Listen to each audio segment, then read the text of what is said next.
di majelis yang mulia ini waktu subuh menjelang isyraq yang penuh barakah ini, pada Sabtu pagi pekan pertama kembali kita dapat berkumpul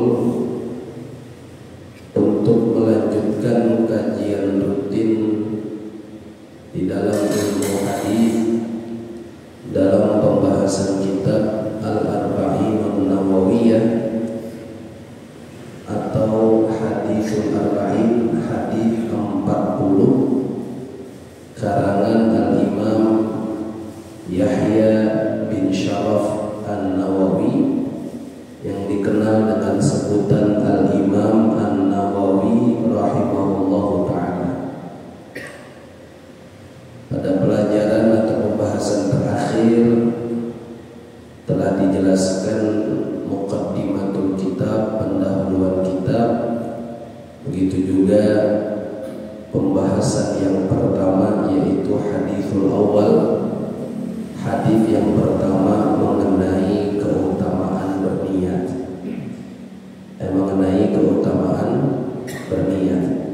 Maka pada pagi hari yang mulia ini kita lanjutkan pembahasan kita, yaitu masuk ke hadis tsani, masuk ke hadis yang kedua. Dan di dalam kitab ini jumlah hadis yang diriwayatkan oleh Al-Imam An-Nawawi sebanyak 42 hadis. Sebanyak 42 hadis. Kita masuk ke hadis yang kedua. Insya Allah tinggal 40 hadis lagi. Tinggal apa masih tuh? Masih atau tinggal? Masih 40 hadis lagi. Ya, mudah-mudahan setiap bulan 1 hadis atau 2 hadis dalam jangka waktu 1,5 tahun atau 2 tahun dah paling lama ini kita bisa bukan bisa kita selesaikan, insya Allah. Dan bukan soal berapa banyak hadis yang kita baca, berapa banyak ilmu yang kita dapat. Yang lebih terpenting adalah ilmu yang kita dapat kita amalkan walaupun sedikit-sedikit, insya Allah. Bapak Ibu hadirin jamaah sekalian, hadis yang kedua diriwayatkan sama dengan perawi hadis yang pertama, yaitu Sayyidina Umar Ibnul Khattab radhiyallahu anhu wa arda. Masih sama dengan perawi yang pertama, yaitu khalifah kedua yang dijuluki Amirul Mukminin Al-Faruq Umar Ibnul Khattab radhiyallahu ta'ala anhu. Bismillahirrahmanirrahim. Al-haditsu tsani an Umar aidan radhiyallahu ta'ala anhu aidan qala. Hadis yang kedua dari Sayyidina Umar juga, semoga senantiasa Allah Ta'ala meridhoinya. Qala, dia meriwayatkan, bainama nahnu julusun inda Rasulillah sallallahu alaihi wasallam, di antara waktu kami duduk inda Rasulillah, bersama Rasulullah sallallahu alaihi wasallam, dzata yaumin, pada suatu hari, ittala'a alaina rajulun, tiba-tiba datang seorang laki-laki kepada kami, syadidu bayadi thiyabi, yang memakai pakaian putih dan bahkan sangat putih. Syadidu sawadi sya'ari, memiliki rambut yang sangat hitam. la yura alaihi atharus safari, tidak terlihat bekas perjalanan jauh, wala ya'rifuhu minna ahadun, dan tidak mengenalnya itu orang dari kami seorang pun, hatta jalasa ila Nabi sallallahu alaihi wasallam, sampai orang tersebut duduk di hadapan Nabi Muhammad sallallahu alaihi wasallam. Kemudian apa yang dia lakukan? Fa asnada rukbatayhi ila rukbatayhi. Itu orang yang datang kepada Nabi, duduk di depan Nabi, menempelkan lututnya dengan lutut Nabi. Wa wada'a kaffaihi ala fakhidhi, meletakkan telapak tangannya di atas kedua lutut Nabi. Wa qala, dan dia mulai bertanya kepada Rasulullah, ya Muhammad, akhbirni 'anil Islam. Wahai Muhammad, kabarkanlah olehmu untukku tentang agama Islam. Faqala Rasulullah sallallahu alaihi wasallam, al-Islam an tashhada an la ilaha illallah wa anna Muhammadan Rasulullah. Maka Rasulullah menjawab, agama Islam itu adalah bahwasanya engkau bersaksi bahwasanya tidak ada Tuhan yang patut disembah melainkan Allah, dan bahwasanya Muhammad itu adalah utusan Allah. Wa tuqimas salat, dan dirikanlah salat. Wa tu'tiyaz zakat, dan tunaikanlah zakat. Wa tasuma Ramadan, dan berpuasa Ramadan. Wa tahujjal baita in istata'ta ilaihi sabila, dan engkau berangkat haji ke tanah suci, berangkat haji ke Baitullah, in istata'ta ilaihi sabila, jika engkau mampu dalam perjalanannya. Qala, maka itu orang berkata, shadaqta, engkau benar wahai Muhammad. Fa'ajibna lahu yas'aluhu wa yusaddiquhu, maka kami terheran-heran dengan sikap orang tersebut. Dia yang bertanya, tapi dia juga yang membenarkan. Qala, maka dia melanjutkan, fa akhbirni 'anil iman. Ya Muhammad, wahai Muhammad, maka kabarkanlah olehmu kepadaku tentang apa itu iman. Qala, maka Rasulullah sallallahu alaihi wasallam menjawab, antu'mina billah wa malaikatihi wa kutubihi wa rusulihi wal yaumil akhir wa tu'mina bil qadari khairihi wa syarrihi. Iman itu adalah bahwasanya kamu meyakini, beriman kepada Allah, beriman kepada malaikat-malaikatnya, beriman kepada kitab-kitabnya, beriman kepada para nabi dan rasulnya, beriman kepada hari kiamat, dan yang keenam, dan kamu juga beriman dengan takdir, khairihi,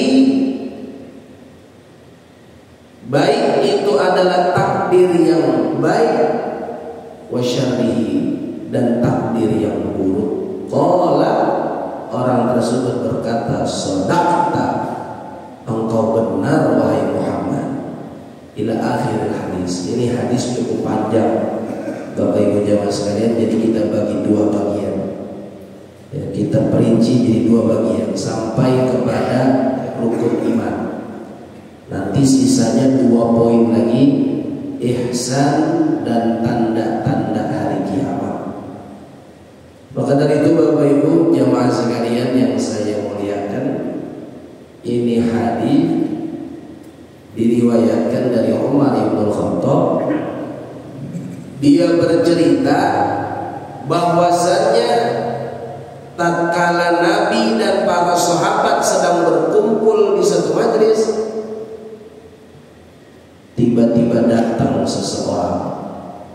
yang mana nanti endingnya di akhir hadis orang tersebut adalah malaikat Jibril.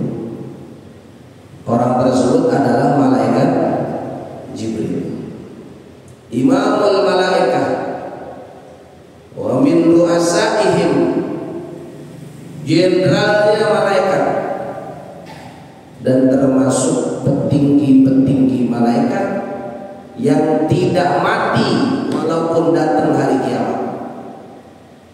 4 malaikat yang kagak mati walaupun datang hari kiamat: Jibril, Mikail, Israfil, Israel.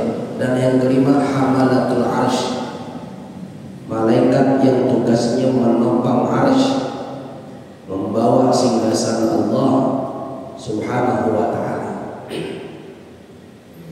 Jadi Bapak Ibu jemaah sekalian, Umar bin Khattab bercerita itu orang tiba-tiba datang, bahasa Cibubur, ujung-ujung datang, kagak ada angin, kagak ada hujan. Ya, kayak sekarang nih, alhamdulillah sejuk udaranya.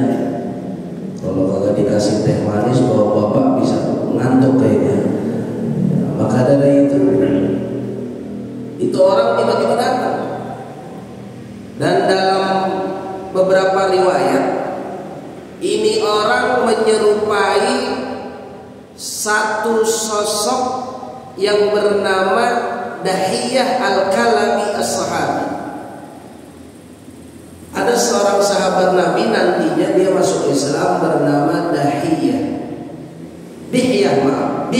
Al-Kalabi, dari suku Kilab, atau bisa diartikan pemburu binatang dengan cara membawa binatang pemburunya, yaitu anjing. Al-Kalabi. Karena dikatakan, kata Syekh Muhammad Ad-Dimyati, itu orang Dihyah adalah paling gantengnya orang di kampungnya dan paling tampannya orang ya di masanya. Jadi Sayyidina Jibril alaihissalam menyerupai seorang sahabi, mirip-mirip, ya nggak sama, nggak cuma mirip, ya cuma mirip. Jadi dalam keadaan Jibril alaihissalam dalam keadaan yang sangat tampan, yang sangat ganteng. Dan ini adalah kekhususan untuk malaikat Jibril alaihissalam. Dia bisa menyerupai, menjelma, berkamuflase seperti manusia. Tapi nanti setelah tugasnya selesai, dia kembali kepada dirinya semula, kembali kepada bentuknya semula, yaitu malaikat. Ya, kalau bentuk aslinya malaikat Jibril, Pak, diriwayatkan satu sayapnya saja itu bisa menutupin bumi seisinya. Kan malaikat itu jismun nuraniyatun latifatun, satu bentuk jisim, jasad. Malaikat itu ada jasadnya, ya berarti ada ruhnya juga, terbentuk dari cahaya. Kalau si iblis dan sekutu-sekutunya dan anak keturunannya itu dari api. Kalau kita keturunan Adam dari tanah. Makanya kita kan model-model ya Bang. Jangan beda negara, beda kota, beda RT aja udah beda tuh. Ya, sekarang aja nih yang hadir kagak ada yang sama mukanya, saya lihat. Ya kagak ada. Ya, walaupun paling ganteng sama paling muda saya kayaknya. Sombong amat. Beda, itu semua cetakannya beda. Subhanallah. Suaranya beda. Mimik wajah beda. Ya, postur tubuh beda. Tinggi dan sebagainya beda, nggak ada yang sama. Nah inilah ma'adhama khalqillah, betapa agung Allah Subhanahu wa ta'ala dalam dalam menciptakan manusia. Laqad khalaqnal insana fi ahsani taqwim. Sungguh kami telah menciptakan manusia dalam sebaik-baik bentuk, sebaik-baik rupa, dan lebih hebat dari malaikat, lebih hebat dari jin. Makanya Nabi Adam diciptain dari tanah. Dikatakan ada beberapa jenis tanah, dan tanahnya pun berbeda teksturnya, berbeda warnanya. Jadi dari warnanya beda, tekstur tanahnya beda. Makanya kenapa kulit manusia kita ini keturunan Nabi Adam beda-beda. Ya, kebetulan mungkin lempengan ya, tanah yang diambil buat kita nih orang Indonesia memang tanahnya tanah coklat sawo mateng begitu, bukan putih, bukan hitam ya, tapi kita sawo mateng, tanah coklat, bukan tanah merah, bukan. Kebetulan memang tanahnya tanah yang rada ya minimalis begitu lah, kagak tinggi banget, kagak kuntet banget begitu, sedang-sedang aja. Alhamdulillah. Model-model keturunan anak Adam itu.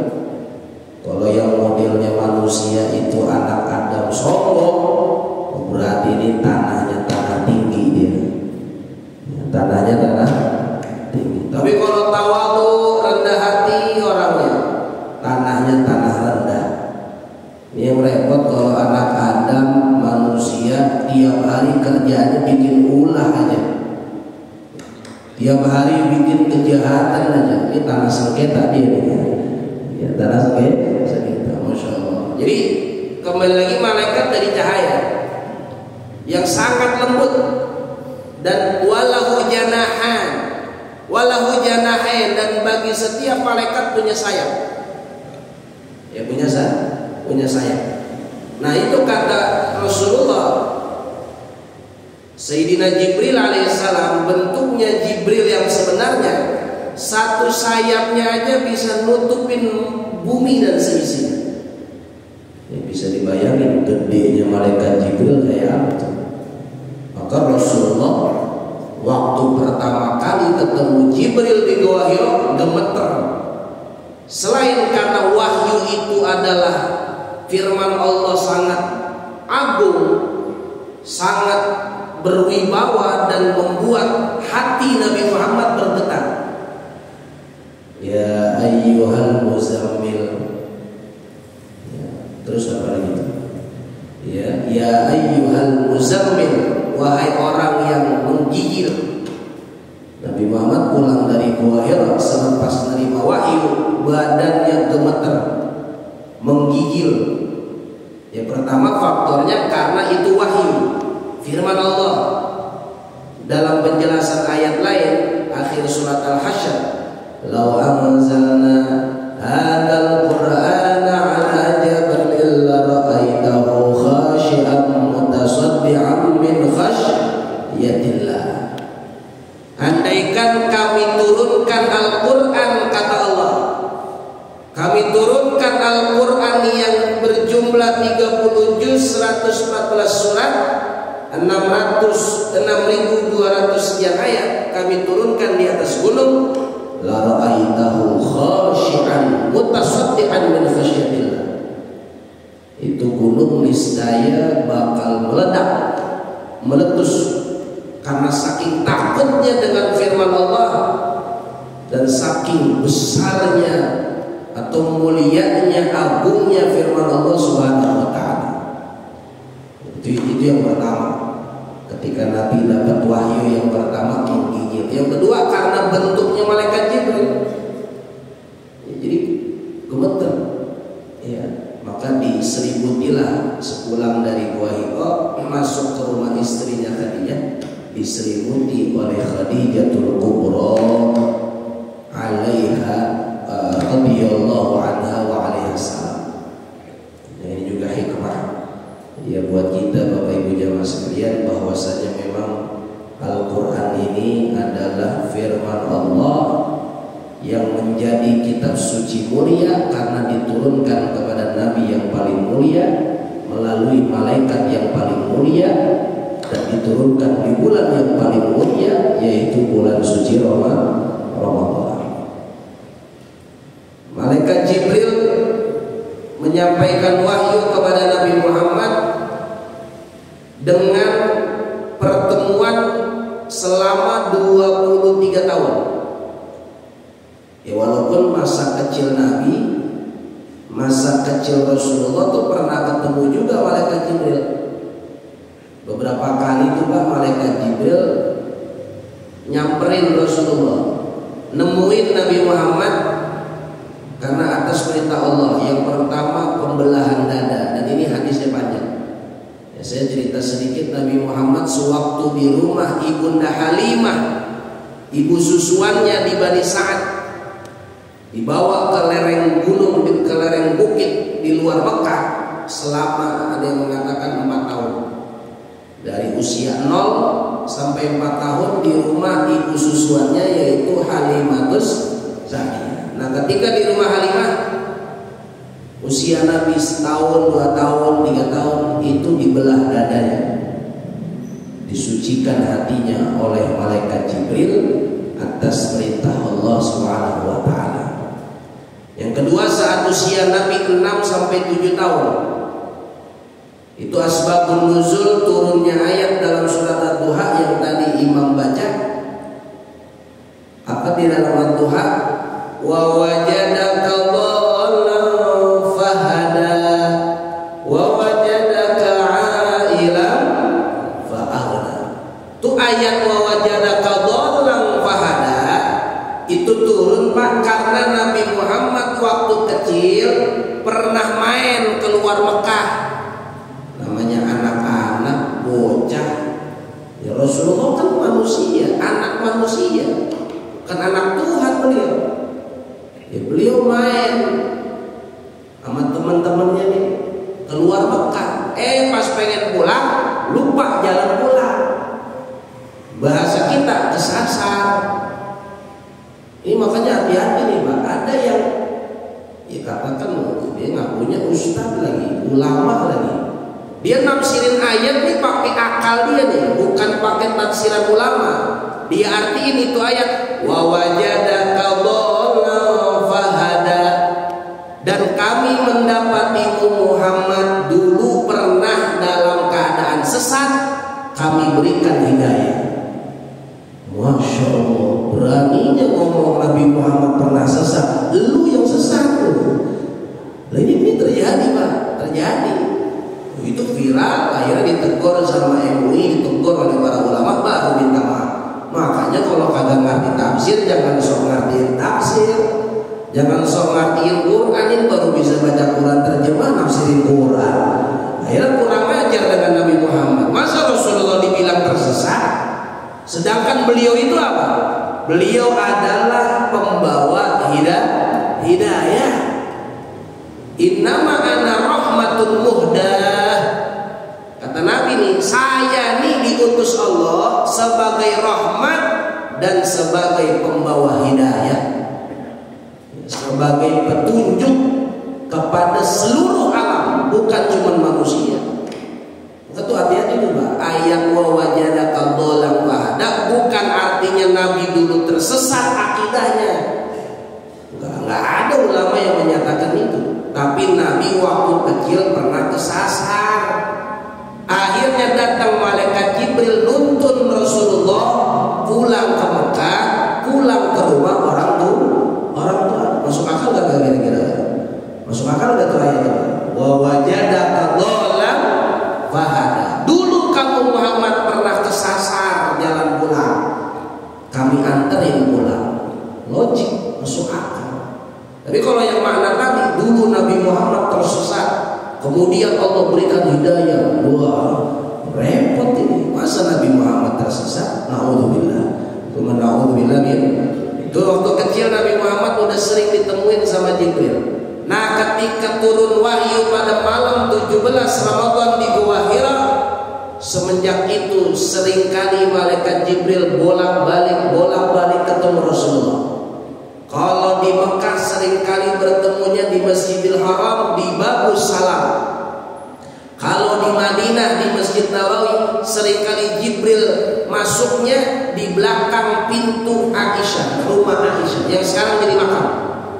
Maka Bapak Ibu yang udah haji, udah umroh pasti tahu kalau pengen masuk Masjid Nabawi dari arah sana, umpama ini mihrab, itu makam Nabi, pintu dari arah sana Babus Salam, keluar Babul Baqi, di belakang makam Rasulullah ada Babu Jibril, pintu malaikat Jibril. Jadi sering malaikat Jibril tuh nemuin Nabi di situ. Ya, dan di beberapa tempat lainnya. Pertemuan Nabi dengan malaikat Jibril artinya malaikat Jibril mondar-mandir kepada Rasulullah dari langit turun ke bumi, dari bumi naik ke langit selama atau sebanyak 24.000 kali pertemuan dalam masa waktu kurun waktu 23 tahun.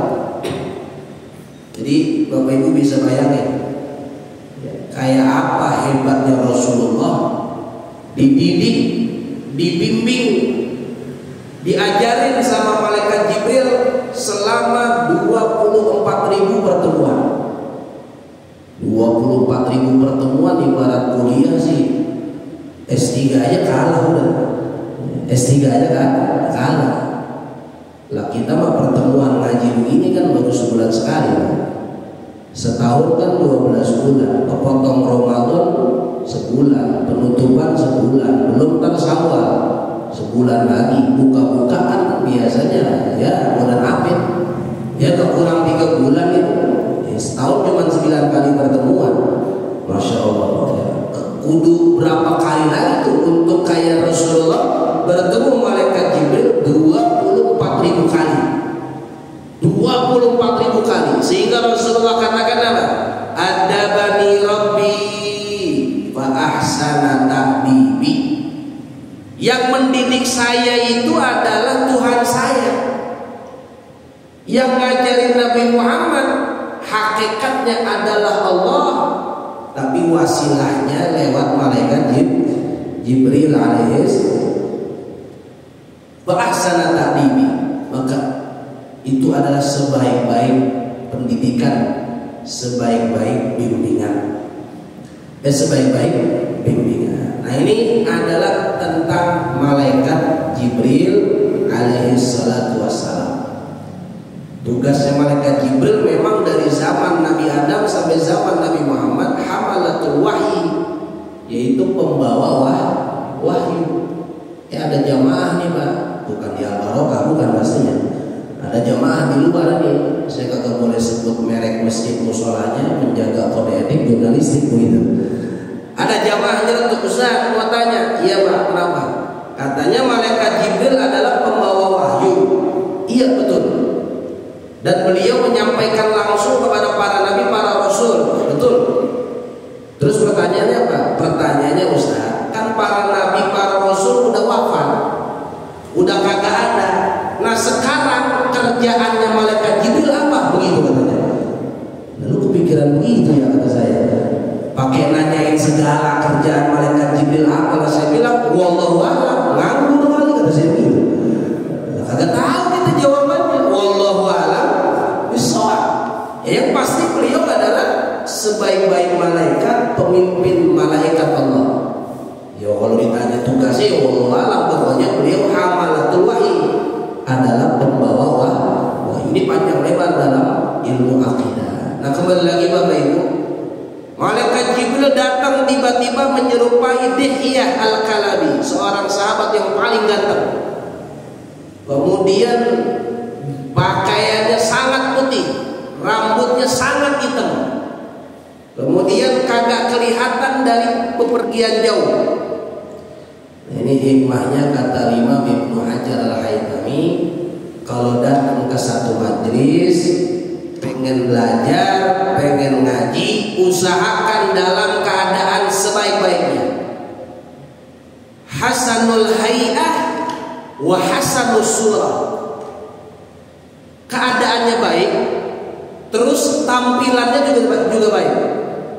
Ya kayak malaikat Jibril datang sama Nabi pengen nanya, berarti kan pengen belajar. pengen ngaji, bajunya putih bersih, rambutnya hitam klimis, kagak kelihatan dari bepergian. Ya, artinya kagak kotor, kagak dekil, kagak bau begitu.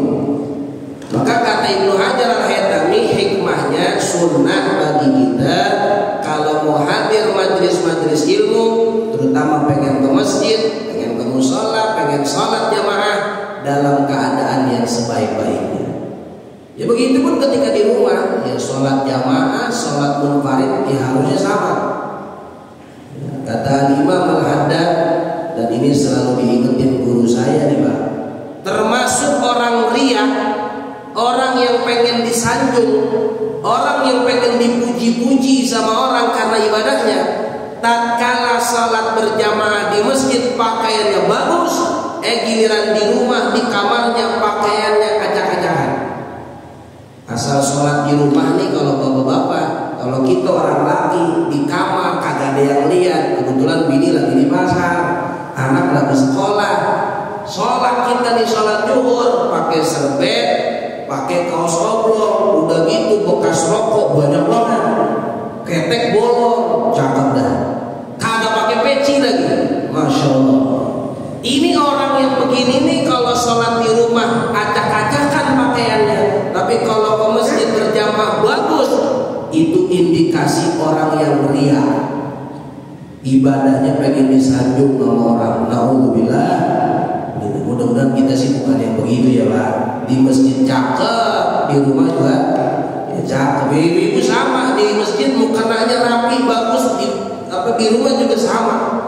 Jangan sampai mukena bolong, kelihatan keteknya juga. Wah ini loh, namanya tidak bagus. Jadi Bapak Ibu jamaah sekalian tuh sunnahnya, nah, kalau ke majlis ya rapi begitu ya.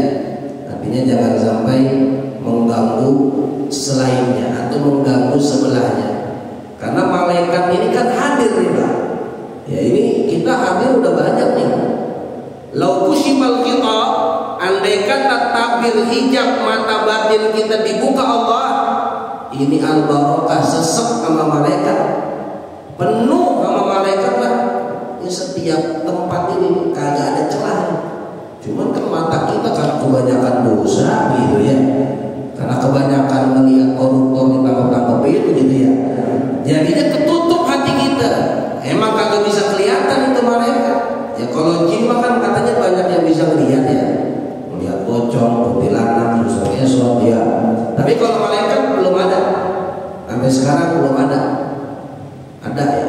Orang bagaimana ya? Bilang orang benar tapi kagak, orang kagak tapi benar gitu. Dia punya pengikut. Cerita sama saya, Ustaz udah pernah melihat malaikat belum? Lebih berat lagi kata saya. Belum pernah Pak. Saya udah melihat. Sekarang nih saya lagi di depan malaikat. Kanan kiri Ustaz tuh malaikat. Saya lagi ngobrol sama dia, pakai bahasa batin begitu. Nah, terus kata saya, ya udah kalau emang Bapak bisa melihat malaikat nih, coba tanyain malaikat. Bilang sama malaikat, apal surat Al-Falaq apa kagak? Dia ditanya beneran katanya. Iya, saya tanya.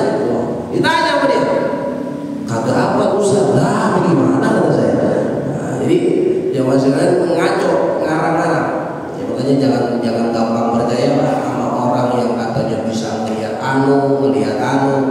melihat malaikat, melihat jin dan sebagainya. Kalau ibadahnya kagak istiqomah, jangan percaya. Kata Syekh Abdul Wahab Asy-Sya'rani, "Idza ra'aita rajulan yamshi 'alal ma' wa yatiru bil hawa fala taghtar." Andaikan engkau melihat orang jalan di atas air, terbang di langit, di udara, jangan tertipu. Kalau dia kagak ibadah, maka dia bukan hamba pilihan Allah Subhanahu wa ta'ala. Kan kalau kita kan emang masih dekat sama yang mistis-mistis, ya oleh karena itu ya jangan sampai waduh saya kebal nih. Zaman sekarang kan udah kagak butuh kita ilmu kebal Pak. Ya mohon maaf, ilmu kebal zaman sekarang kagak butuh. Yang kita butuhin dompet tebal gitu. Ya bukan ilmu kebal, ilmu dompet tebal, insya Allah aman gitu. Jadi Bapak Ibu jamaah sekalian itu, ya Rasulullah SAW didatangi oleh malaikat Jibril dengan sebaik-baik keadaan. Itu tadi harum wanginya, masya Allah. Ini sunnah juga bagi kita, khususnya bapak-bapak. Kalau ibu-ibu mau pakai parfum sekedarnya ya bu, ya jangan sampai banyak-banyak kayak anak muda. Ya walaupun masih muda juga, apalagi kudunya kagak boleh. Jangan banyak-banyak begitu, karena kan ngundang fitnah. Ini lewat depan kita jarak 100 meter masih kecium baunya. Kan itu kepikiran di rumah. Itu bau apa sih itu perempuan ya? Nah itu jadi dosa. Nah kalau kita orang laki sunnah pakai parfum yang banyak. Kalau bisa buat badan lain, buat ketek lain, buat baju lain, sarung lain kalau bisa. Jadi jangan sampai pak ya bapak ibu ke masjid apalagi sholat Jumat dalam mohon maaf ya aromanya baunya kurang sedap. Ya kata Al-Imam Syafi'i wa bittib yujadur raha. Dengan pakai parfum itu akan datang ketenangan, akan hilang kesunyokan, akan jernih pikiran. Itu kata Imam Syafi'i. Ya maka bapak kudu beli parfum dah, yang belum beli parfum kudu beli dah. Jangan sampai salat jamaah kita nggak pakai sunnah yang satu ini. Ya walaupun sekiranya murah, tapi kadang-kadang banyak yang lupa. Jadi contohnya itu kan banyak banget sekarang, apalagi online, tinggal klik nyampe depan rumah kita pak. Jangan sampai sholat Jumat dah minimal nih mau naudzubillah mau sholat Jumat ya belum mandi ya Allah baunya macam-macam udah sholat ya Allah belum sikat gigi juga lagi udah makan jadi dah akhirnya sebelah kanan kirinya terganggu dan malaikat pun terganggu. Ya salah satu sebab malaikat kagak mau masuk ke dalam rumah kita yaitu malaikat rahmat dalam riwayat adalah aklul basali. Ini kata Nabi nih Pak. Yang bikin malaikat kagak mau masuk ke dalam rumah kita malaikat rahmat, bukan malaikat maut. Jangan, kalau malaikat maut jangan ada apa-apa ya. Dan ini malaikat rahmat nih kagak mau masuk rumah kita. Kenapa? Karenanya kata Nabi salah satunya bau mulut yang ada di mulut kita. Salah satunya gara-gara makan bawang.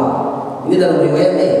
Nah, Ustaz bagaimana kata mama kita kan masa pakai bawang, bukan bawang yang diolah, bawang merah, bawang putih, bapak kupas kulit makan 5 biji, 7 biji gitu. Nah itu bikin malaikat tata ada. Kata Rasulullah, kata ulama, bikin malaikat jadi kagak pengen dekat sama kita, atau jadi terganggu, tersakiti dengan bau mulut kita. Nah kata ulama, ini dikiaskan sama yang lain-lain.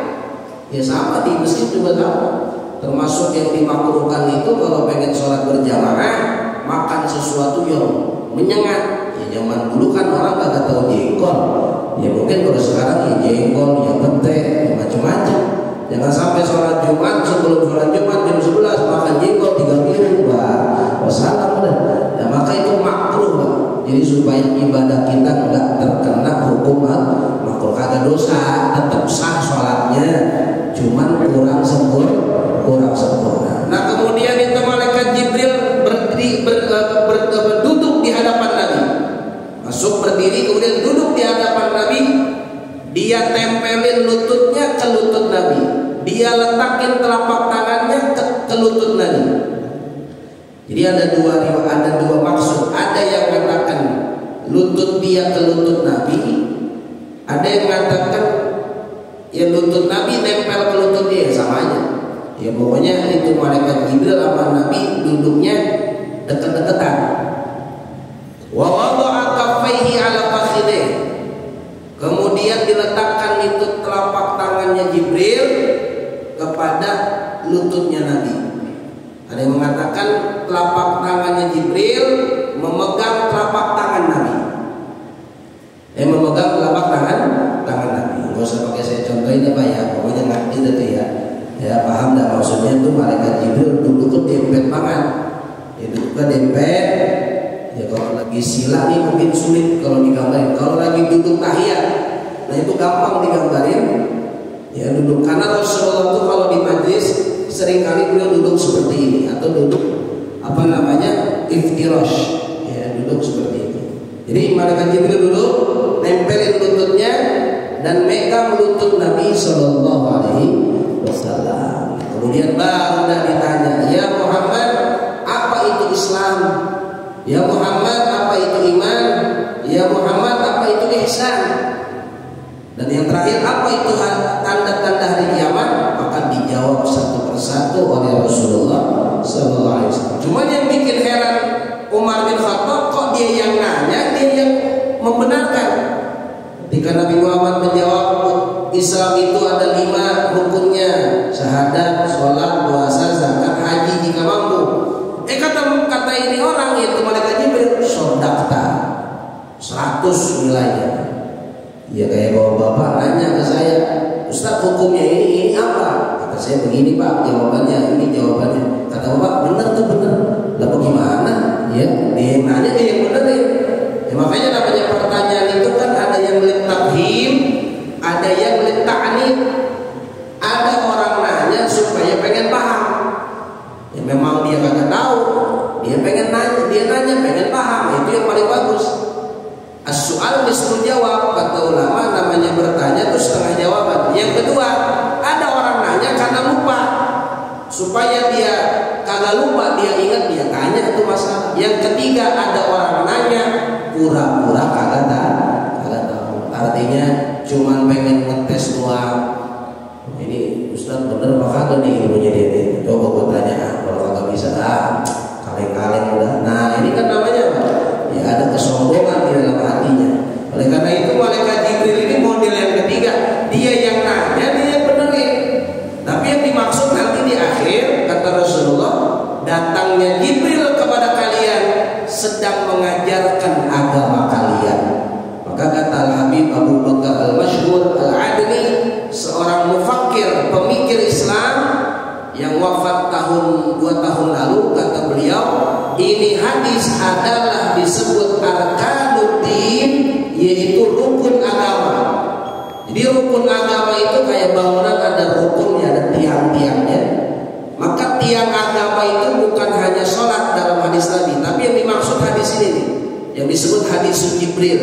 Rukun agama 4, Islam, iman, ihsan, dan yang keempat mengetahui tanda-tanda hari kiamat. Dan hari ini panjang kali lebar, insya Allah kita akan sambung pada pertemuan yang akan datang sampai kepada apa itu Islam, apa itu iman. Insya Allah kita jelaskan lagi nanti di pertemuan yang bulan depan. Mudah-mudahan apa yang kita bahas bermanfaat, dan Bapak Ibu hadirin yang sedang sakit, mudah-mudahan Allah angkat segala penyakitnya. Yang kurang sehat, jamaah sekalian, mudah-mudahan diberikan sehat walafiat. Yang sempit rezekinya diluasin, diberkahi rezekinya. Yang hadir hajatnya dikabulkan oleh Allah Subhanahu wa taala. Kita doakan guru kita Ustaz Haji Ahmad Mukhlis, tadi subuh WA saya, beliau lagi kurang sehat. Mudah-mudahan Allah angkat penyakitnya, Allah berikan sehat walafiat. Al-Fatihah.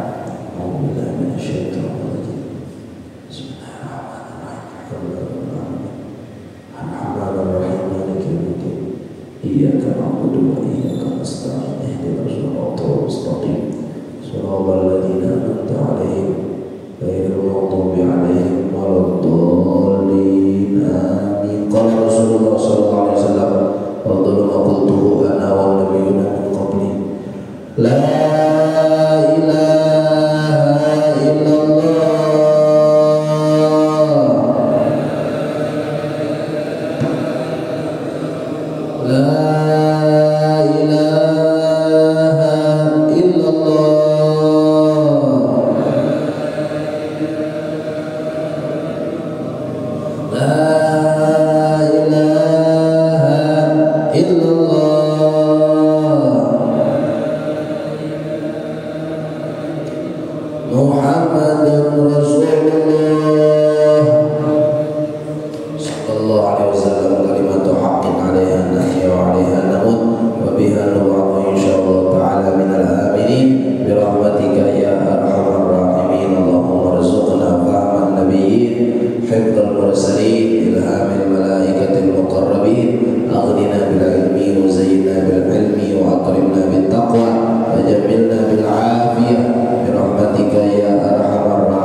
Rabbi tamin bi khair sallallahu alaihi wasallam walhamdulillah.